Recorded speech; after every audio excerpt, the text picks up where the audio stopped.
I asked you guys which blush shade you wanted me to focus on, and so many of you said terracotta. So here I am with almost 25 terracotta blushes to review. Hi everyone, I am Salima and I am obsessed with blushes. For me, terracotta isn't a trend, it's a blush color I can wear all year round. To keep this video organized, I have sorted all the blushes into 4 groups based on their color profile and undertone. That way, this video is easy to navigate and won't end up overwhelming you. I mean, not all terracotta is created equal, right? I know many of you also said that you wanted to see red blushes, so my next video will be on red blushes. Make sure you're subscribed so you don't miss it. Alright, let's get started. Let's start with our group number 1. All the blushes in this category are pure sun-baked shades.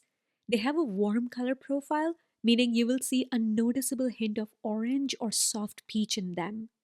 First up in this category is the Saie Dew Blush in the shade Spicy.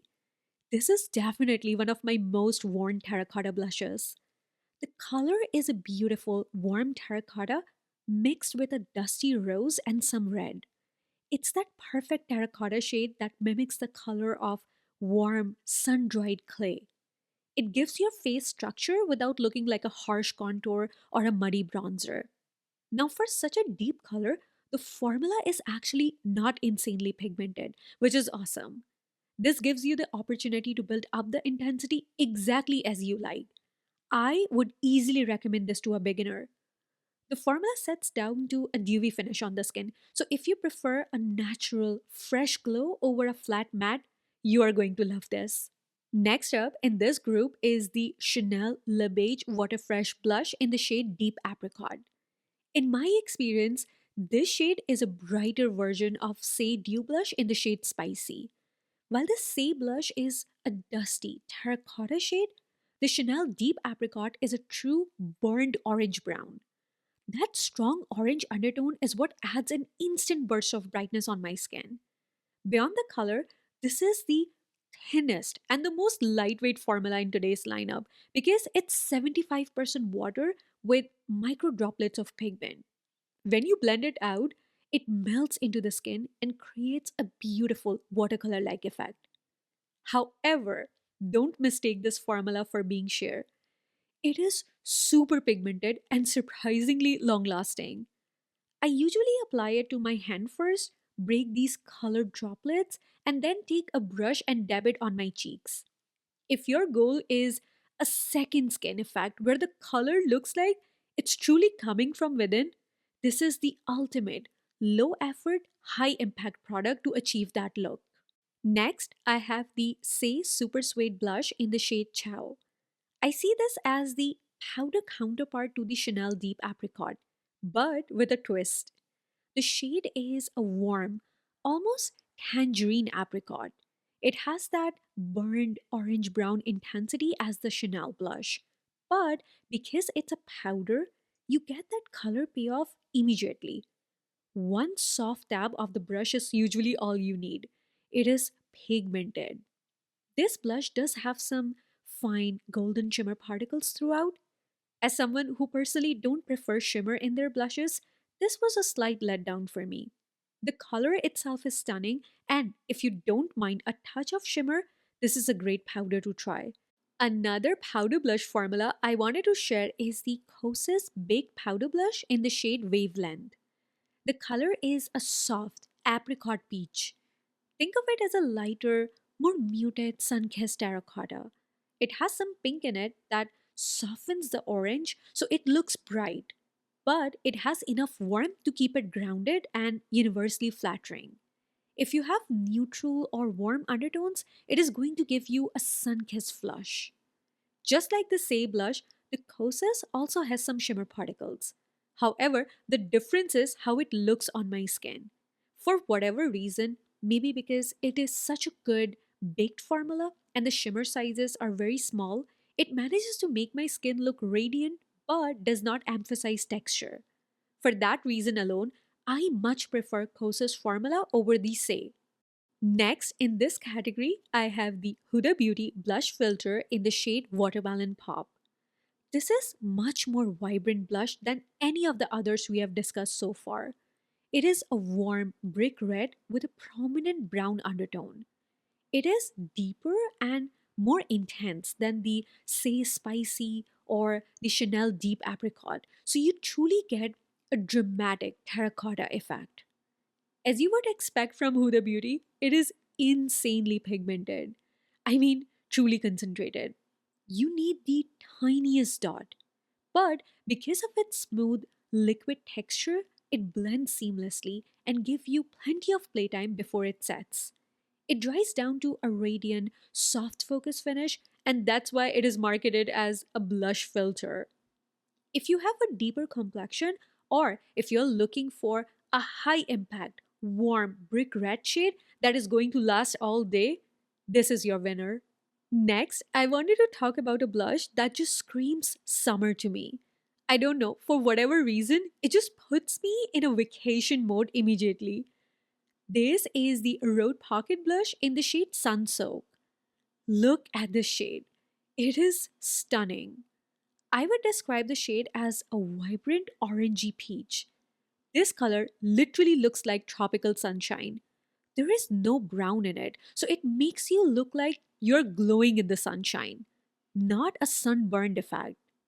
What I love about the Road Pocket Blushes, and I have a few more shades to share in other categories, is that even though this is such a vibrant shade, it is very easy to work with. These blushes go on pigmented, but they are very easy to share out and build up the coverage. That's why this is such a beginner friendly formula. I really love the stick format. Next, I have the Nude Sticks Matte Blush in the shade Sunkissed. If you look closely at Sunkissed, you will see a prominent brown base right away. But that brown base is mixed with a soft rosiness, and that is what makes this shade a perfect blush bronze hybrid. If you have fair to light skin tones, this will look like a soft bronzer or a super warm, diffuse blush. On medium tan complexion, it acts as a perfect sun-kissed blush that doesn't look too orange. If you have deeper complexion, I think this shade will create warm, nude, natural looking flush that is highly flattering. Keep in mind that this is a matte formula. So if you have oily skin, or if you just prefer that effortless matte finish that wears like iron, this is your gem. And the last blush in this category is the House Labs blush in the shade Fire Moon. Fire Moon is another warm terracotta shade with a subtle red undertone. This is a very creamy powder blush formula. When you touch it, it feels so silky smooth and it sets down to a luminous finish on the skin.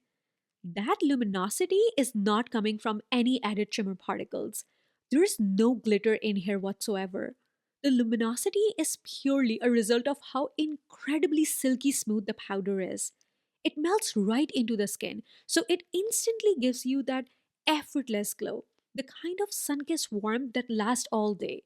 I really love this powder blush formula from House Labs. So, here are all the shades we have discussed in Group 1. I'm showing you all of them at once so you can really appreciate these subtle nuances. How one might be brighter, like a true apricot, and the next one is softer, like sandy suede. None of these blushes are going to peak into harsh territory, I promise. Let me know which one is your favorite. Alright, friends, now let's move on to our next category of terracotta blushes. Group 2 is all about rosy terracotta blushes. To me, these are the most sophisticated, everyday nude shades that provide warmth but with a beautiful hint of dusty mauve or deep rose to make them look incredibly chic. Before we talk about the first blush in this category, if you're enjoying this video so far, please give it a big thumbs up. And if you enjoy blushes and you love swatches and comparisons, make sure to subscribe to my channel and have the notification bell turned on so you never miss an upload from me. Alright, the first blush in this category is the Dior Soft Filter Blush in the shade Orchid. On my skin tone, it looks like a rosy brown with a prominent clay tone to it. It creates that sophisticated, almost muted look. The subtle rose undertone keeps it from pulling too warm, which adds beautiful dimension and a lifted effect to my cheeks. The formula has a whipped creamy texture, so it blends out effortlessly and sets down to a soft matte finish. It gives a very noticeable blurring effect on the skin, so it instantly makes my complexion look smooth and filtered. The staying power is great. Honestly, I think I can wear this shade for every occasion. Next up in this group is Rode Pocket Blush in Toasted Teddy. In my experience, this is a much deeper, more saturated color compared to Dior's Orchid. Toasted Teddy has a distinct brick red brown undertone to it. It's got a lot more pigment saturation, so you are getting a sun-kissed bronzed effect. Because of that deep, rich brick color, it adds incredible depth and dimension to the cheekbone. Keep in mind that Rhode sets down to a radiant finish on the skin, so your skin just doesn't look bronzed. It looks healthy and plump. I think that's one of the biggest reason this shade went viral on social media. In a similar finish to the Rhode, the next formula we are going to talk about is the Merit Flush Bomb in the shade Bespoke. This is described as a pink brown shade, and I agree. In fact, I love that subtle pink undertone because it prevents this blush from looking muddy or dirty on my skin. In fact, I think if you have olive undertones and you struggle to wear pink blushes, you will enjoy this combination of pink with brown. It will create that natural sun-kissed effect without any clash. Merit blushes are not as pigmented as the Rhode or Dior blushes. It has a sheer finish, and that's exactly why I love it. Because it's a true bomb that glides and blends so easily, it is very beginner friendly formula. You honestly cannot mess this up. Next up, we have the Glossier Plush Blush in the shade Storm. This shade is a beautiful, deep rosewood with red undertones, and it creates a much bolder, more pronounced flush than any of the blushes we just looked at. When you touch it in the pan, it feels creamy and silky with this bounciness that makes it look like a putty. But it truly performs and wears like a powder blush on the skin. It is so thin, it doesn't look powdery at all. But it is incredibly pigmented and very blurring. If you want a deep, sophisticated rosewood flush that lasts all day without emphasizing texture, this plush blush is your perfect match. Next, I have one of my absolute favorite blush shades, the RMS Redimension Blush in Maiden's Blush. This is a muted, rosy brown that leans more towards a sun-kissed nude than a deep rose. The brown base is strong enough to give definition, but the subtle rose keeps it looking like a blush instead of a bronzer. This is a gel to powder formula that sets down to a luminous finish on the skin. You get the lasting power of a powder, but with the lit from within sheen of a liquid highlighter mixed in. I think this shade will flatter almost every skin tone. It's the perfect blush if you love that dewy look, but you prefer the longevity of a powder formula. Next, I wanted to share with you the most neutral, everyday safe, and least intimidating shade in this whole group, the Patrick Cream and Powder Blush Duo in She's Blushing. This is a true rosy nude blush in my opinion. It has a prominent rosy base with a brown undertone. That's why I decided to include it in today's video. It's not a bright pink, coral, or peach blush. It is all about soft structure. If you have a light to medium complexion, this is going to create that soft shadow effect on the cheeks.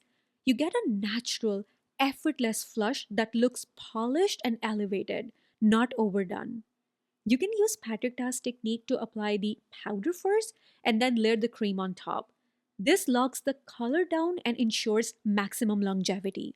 Now, if you love the idea of a rosy brown blush, but you don't want a warm orange or red leaning terracottas like Rhode or Dior, you should try the CL blush in Rudy. It is a beautiful, slightly cool toned plummy rose. It has all the depth of a traditional terracotta blush, but without the unnecessary warmth. And it actually brightens up my entire complexion. I think if you have a deeper complexion, this is going to almost look like a rich berry flush on you. The formula is moderately pigmented, so you can easily adjust the intensity to your liking.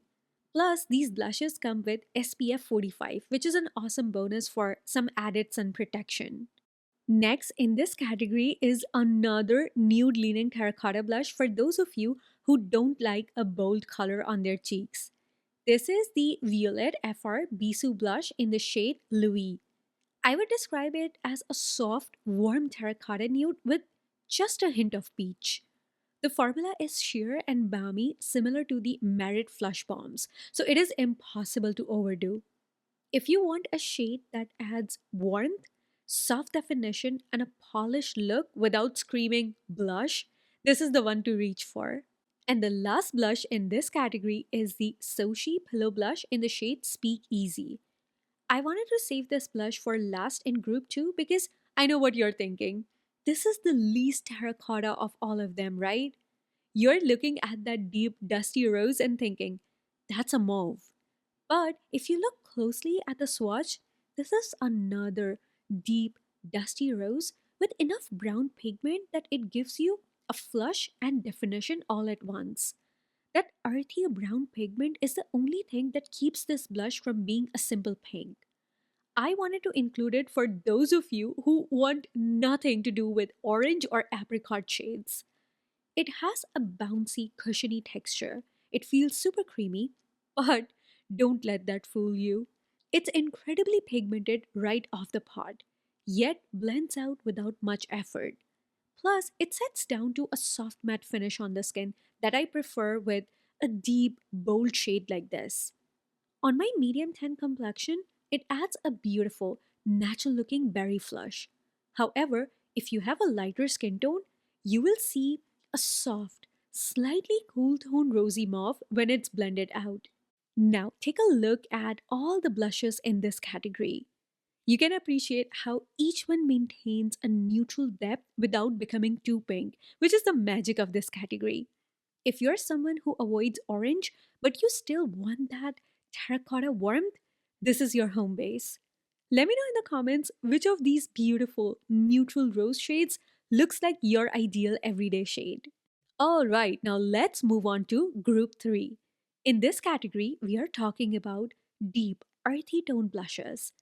These are your true brown blushes that work great as a contour blush hybrids.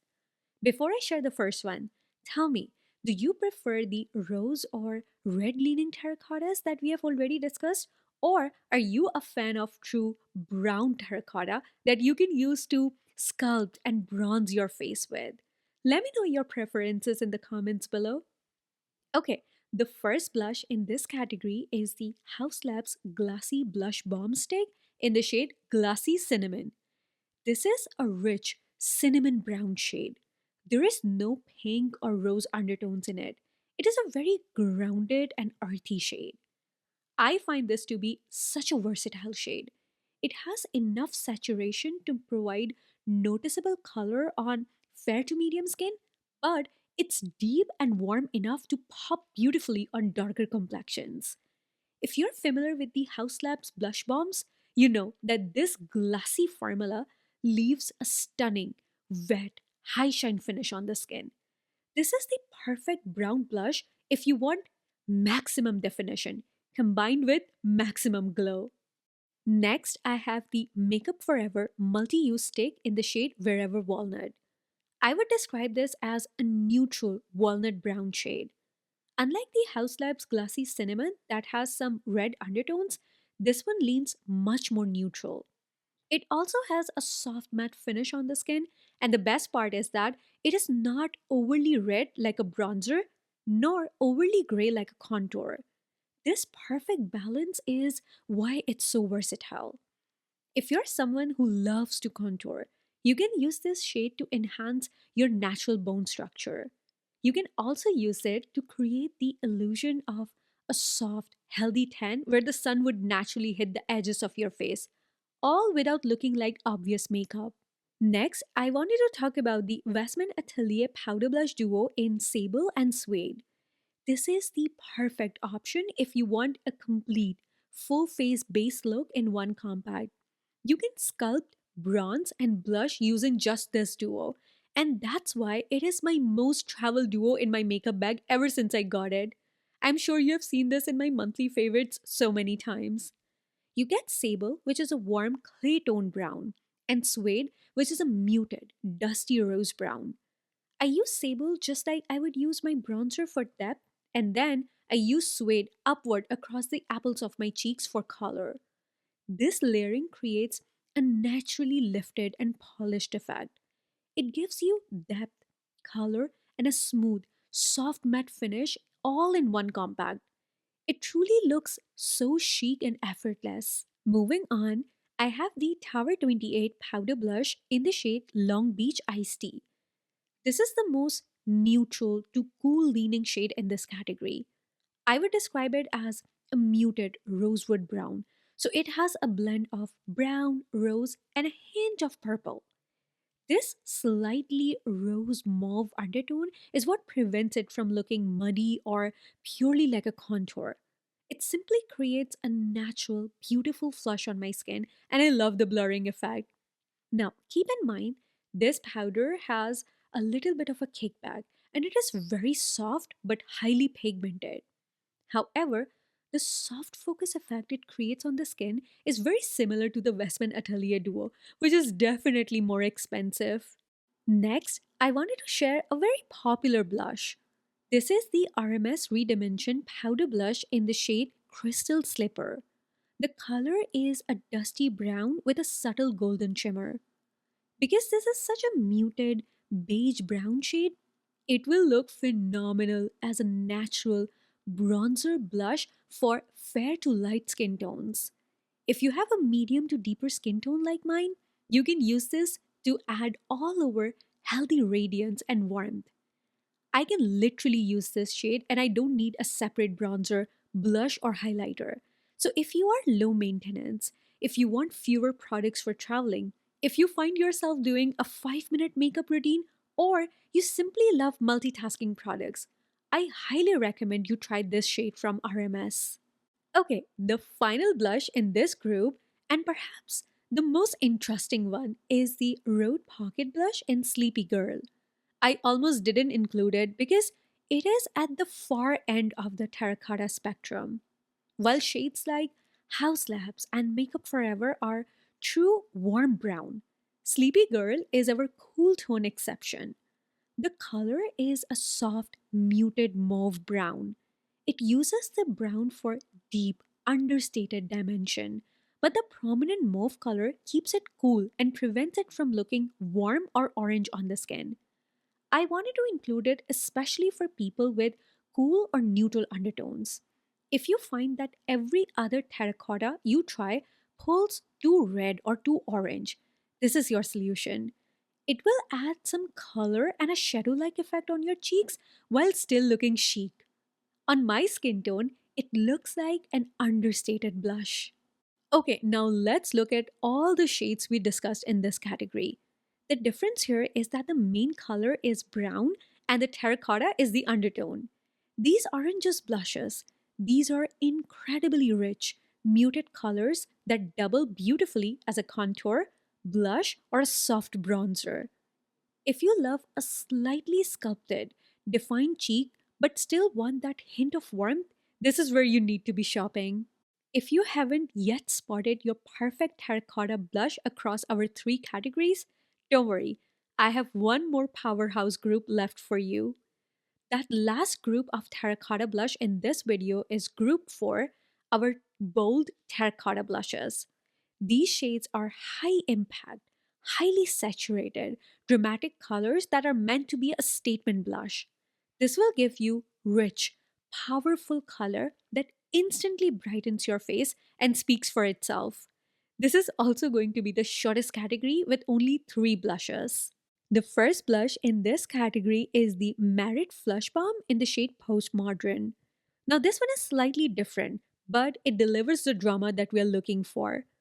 Postmodern is a deep berry red shade. It leans more plum than a true fiery red, but it has the necessary depth to be a statement blush. What I love about this is that it gives you high impact color in the most effortlessly sheer, balmy formula. Because it's dewy and sheer, you can build up this color to your liking and your comfort level. I love the beautiful berry blush that it creates on my cheeks.